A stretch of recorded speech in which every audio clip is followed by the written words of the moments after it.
upon Miss Mona Kananian. She is a national manager and facilitator, Iranian Swiss intellectual property project and local economic development experts, Iran. And her topic of presentation is cultural-based rural livelihoods in mountains. Madam, I welcome you and I call upon you. Now, floor is yours. So, good morning, good afternoon, and good evening to everyone from Iran. It is already the start of autumn here, so a very nice, gentle weather here to say welcome and greeting to everyone. So thank you, Mr. Chair, for handing over me the microphone, and I'm sharing my presentation now to start as soon as possible since we are in a tight time, I would say. So can you see my presentation? Yes. Okay. So the topic of my presentation is culture-based livelihoods for local communities in mountains. And the journey just starts from this master shot of Lotun village in Alborz mountain, northern Iran, where I visited 22 years ago as a student of high school, wandering around that why these people did not appreciate their environment enough, why they are degrading their environment the way we urban people appreciate and respect the environment. So after getting to the forestry school, as a natural resources engineer, gradually the question shifted to what is the mountain poverty linkages that might are not addressed in such resources and such ecosystems. So what is the poverty at all? So according to World Bank definition, poverty is any kind of deprivation of well-being related to a lack of material income or consumption, low levels of education and health, vulnerability and exposure to risk, and voicelessness and powerlessness. So gradually, by working with these people during my university time, I've learned that the poverty is linked to mountains areas, since hundreds of millions of people in the world rely on mountains for a significant portion of their livelihoods. People living in the mountains regions tend to be more poor than the national average.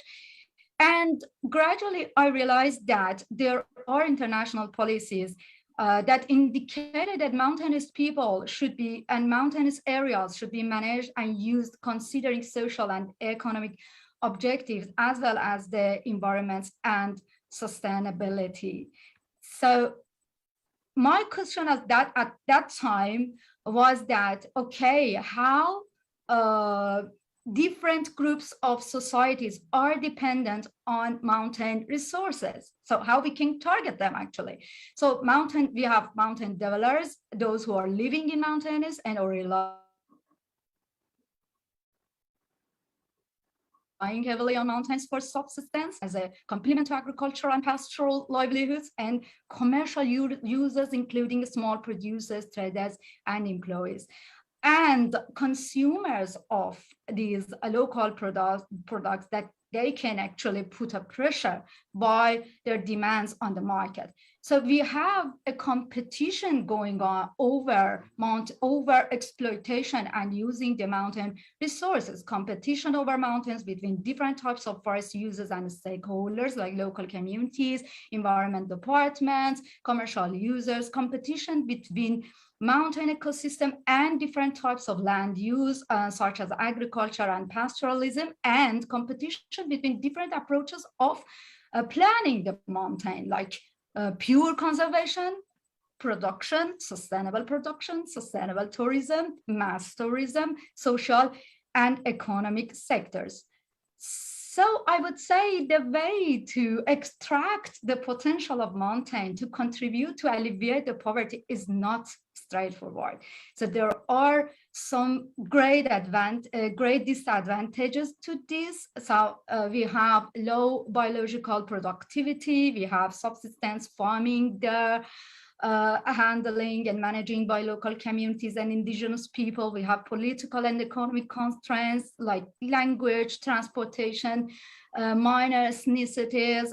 We have like mountain resources are very attractive to authorities and powerful outsiders, and the environmental services provided by mountains are less appreciated when it comes to monetary and prices, and when it comes to evaluating the monetary capital of the mountain resources.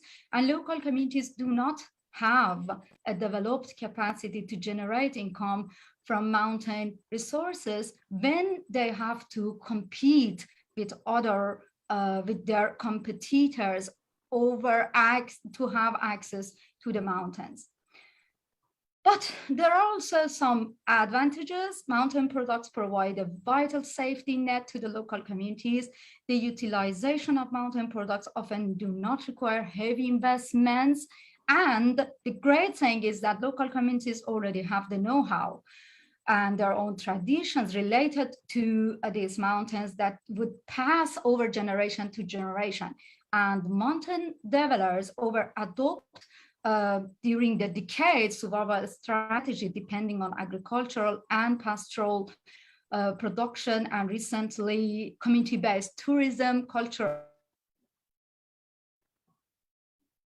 tourism, in order to generate extra values. So what can be done knowing all those pros and cons? One important step to develop any kind of idea or plan for the mountainous resources is to start understanding the complexity of life of local communities and to start planning with them. So to do so, there is a framework called Sustainable Livelihood Framework based on what local communities get from the mountains, like subsistence goods, fuel wood, medicine, wood for building, honey, fruits, etc., goods for sale, all the above, as well as crafts based on these. And recently we have also culture and traditions to be in the market as I would say services provided by local communities, so which could generate income from employment in different sectors and indirect benefits, land for conversion to other use, environmental services, watershed protection, etc. So to plan any kind of sustainable livelihood at the local level, we need to understand this pentagon of available capitals or accessible capitals for local communities, including natural capitals, human capital, social capitals, physical capitals, and financial capital. So in my case, where I started with Talish nomads, the capitals they have access to were lands for substantive farming, mixed crops, orchards, and pastoralism. Then there is a mix of assets. So we had different households with different access to livelihood assets. So their livelihoods were affected by diversity of assets, amount of assets, and balance between assets. So I would pass this. I'm sure you can all read this pentagon of capital, or more or less you are familiar with, since it is a very old, I would say, framework, but it works very well when you go to the field. And I'm using it as a practitioner. So you need to understand, I mean, after recognizing and identifying the local assets or the mix of the local assets, you should understand the vulnerability context that is going on at that region, like including the shocks, the seasonality that local people are facing with. And then you need to understand the enabling environment that these people are making their decisions within such framework, like the policies of government, of different levels of government, of NGOs and international bodies, the institutions that are playing a role related to local activities, and the process. You need to understand the role of the game and the way that decisions are made, social norms and customs, and different categories of the society like gender, caste, class, and also minorities and such a thing. And then you need to understand that mixing all these, like the capitals mixed with the vulnerability context and the policies or enabling environment, that these are mixed in such a framework, would address to, or would address your local communities, your target local communities, to a certain or to several certain livelihood strategies, since they are combining the assets they can access.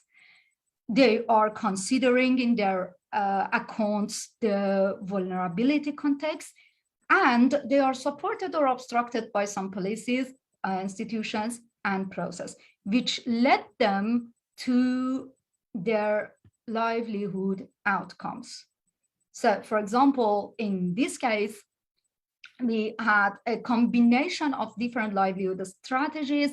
They had pastoralism, they had their own small orchards and farms, they had their traditional recipes offering to tourists, and they had fuel wood for heating. Besides, they were making agricultural tools for other villages, like the farming villages next to the mountain area, and they were building a wooden machine for wool spinning, and some other wooden machine for making textile, which I'll show you later. So the livelihood outcome might be a poor livelihood based on a fragile or unbalanced set of livelihood assets, unable to sustain to shocks, change, or trends, or it might be an average or a strong livelihood. It depends on your case. There is not a one-fits-all strategy or solution to address the situation. You need to identify the situation at the locality, and you need to design the solution or the strategy to overcome the challenges with the local community. So yeah, here, for example, you could see again the mountain developers activities. So they add to their natural capitals, their know-how and their traditional knowledge to create and to adopt such strategies over and pass it over through generation. They also process wild crops. They have their own local recipes for authentic foods that you can find nowhere else, I would say. So they are offering and they are creating kind of value, which this value is linked to the origin of the products, which bring me to the terminology of geographical indication. What is a GI or a geographical indication? It is an origin-linked product that have a specific or typical quality that is linked to its origin, the terroir. The link can be through natural factors and human factors. So there is always a specific origin and a certain community who are using and adding their know-how, history, background, and traditions to create a specific quality, which is the result of traditions and heritage. So a GI is an indication which identifies a good as originating in a specific geographical area and whose quality, reputation, or characteristics are essentially attributable to that geographical origin. The important point here is that among those competitors that are competing over a mountainous source or a mountainous ecosystem, local communities have the right to be registered and have the rights to register and protect their geographical indication in the World Intellectual Property Organization. So it could be locally protected and it could be internationally protected by law. So that's very important, since we could see large companies could go and they have the authority, they have the financial sources, they could go to local areas and they could obstruct local communities from benefiting from the local product. So it's very important that somehow we secure the benefits of local communities. And that's what geographical innovation as an intellectual property right would offer, to protect the roots at the origin of a product and the know-how, the method of producing a product. So to protect the specific quality which is defined and approved by an organization of local producers, which is what we did for these special breads and the special cheese at this locality, which is created by local communities. And we are proceeding for this very traditional woolen textile that is produced by Talish Nomad at northern mountains of Iran. You could see the techniques and the machinery, which is going from generation to passing over from generation to generation. And it is, the registration is on process for this wooden art crafts as well. So all this geographical indication and the community who owns and possesses these geographical indications have also their own culture, customs, traditions, folklores, stories, and festivals that are very precious when it comes to the promotion of the product. So somehow you cannot promote a geographical indication product without its origin. So it's very important to always indicate on the link between the typicity of the product, the specific characters of the product, and its origin or territory of production. This indication would create benefits for consumers since they can always be assured that this product is coming from a certain origin, and the local producers are benefited from that origin. Besides, and because this is creating, creating value for local communities based on the natural factors and based on their natural capital, it creates let's say, a will within the organization of local producers to protect and to conserve their environment. So somehow the consumers could get that message that the local environment and the mountainous ecosystem of this origin linked products is also conserved and protected. It's obvious it creates benefits for producers since they can approve kind of premium price among themselves.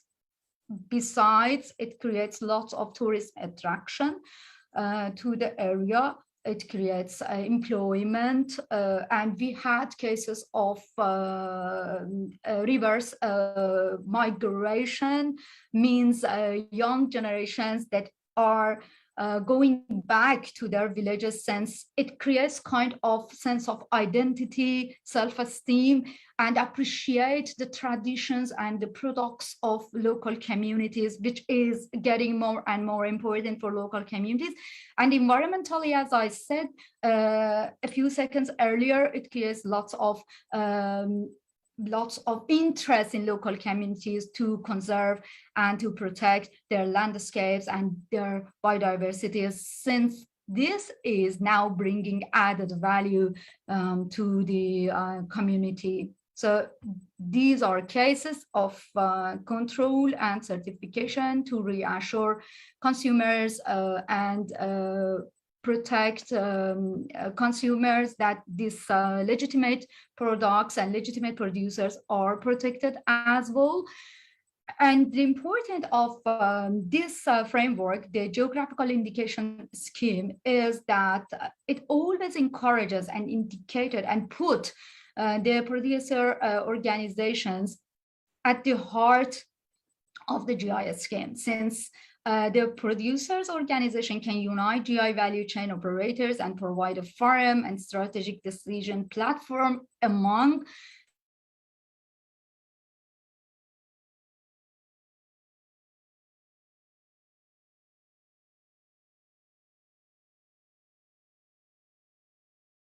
the stakeholders of the value chain among themselves and manage specific quality across the value chain of the product by ensuring the enforcement of the specification and producers' compliance with it.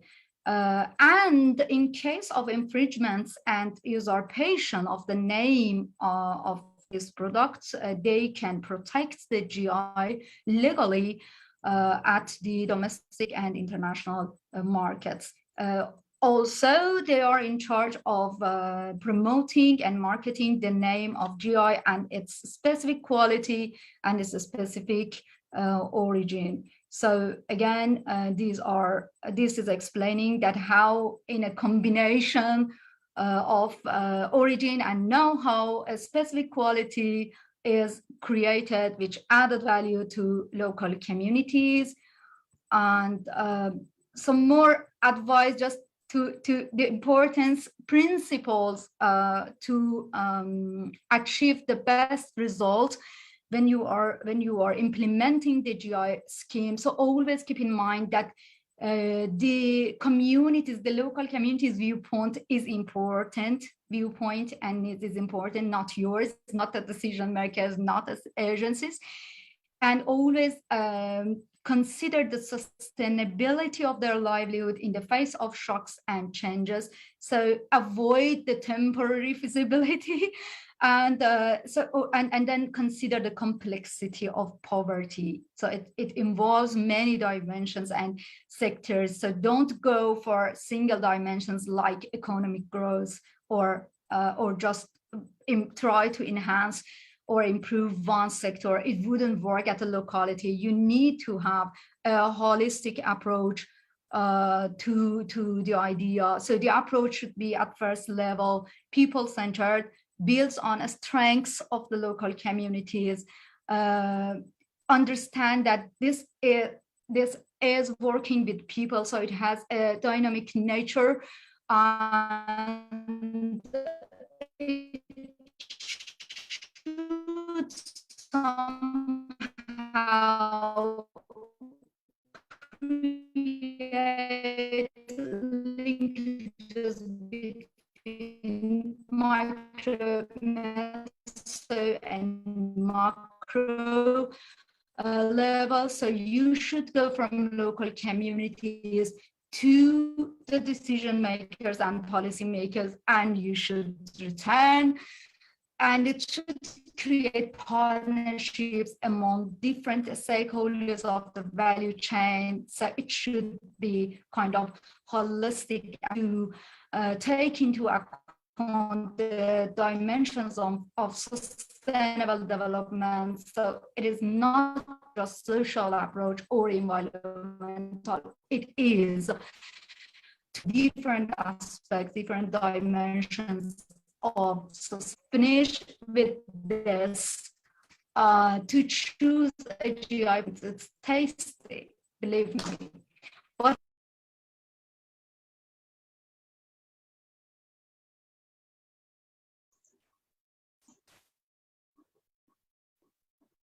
I think there is some problem with Miss Mona, and as I have seen that she has already completed. Only the last slide was there. So what to do? We have to wait for her, or we can now continue? She is coming now. Yeah. So Miss Mona, your presentation is now over, I think. Please unmute your mic, Mona. Please unmute your mic. Yeah. hello, I hope that I managed to finish it, but I don't know if it was disconnected. Yeah, it is. Yeah, it was finished before time also, 5 minutes before. Great. Anyway, but your last slides we could not see because maybe some network problem with you. It happens because this online system always. Yeah, anyway, sure. And in Iran, we always have it. So you can see my. Still there is problem in. Yeah, still there is problem in your network. So you can now. It's okay. It was your last slide. that you could not, but anyway, we have seen it. I think if you, yeah, you have a little bit time, or still your network problem. Yes, we have seen. it is my last slide. Yes, yes. Okay, okay, okay. Thank you very much for your presentation. And you have very nicely described, elaborated the culture-based rural livelihoods in mountain regions. And also there was a link between mountain poverty and this ecotourism. And also there was some correlations you have mentioned. You have also described about the livelihood capitals and how these capitals can help in enhancing ecotourism and also eradicating poverty in that study area you mentioned. And also you talk about the vulnerability contest, because mountains are always vulnerable, and also the policy contest, also institutional supports are always required for the kind of the ecotourism and all aspects of the activities that are related to the livelihood. And one of the important thing that you mentioned, that these local products, the handicrafts, may help in developing ecotourism in that region. And also what I have seen that you have a new concept of geographical indicators, and how the geographical indicators can help in you know, that developing ecotourism in the mountain regions. Thank you very much once again. So I don't want to take much time, because you have already elaborated about your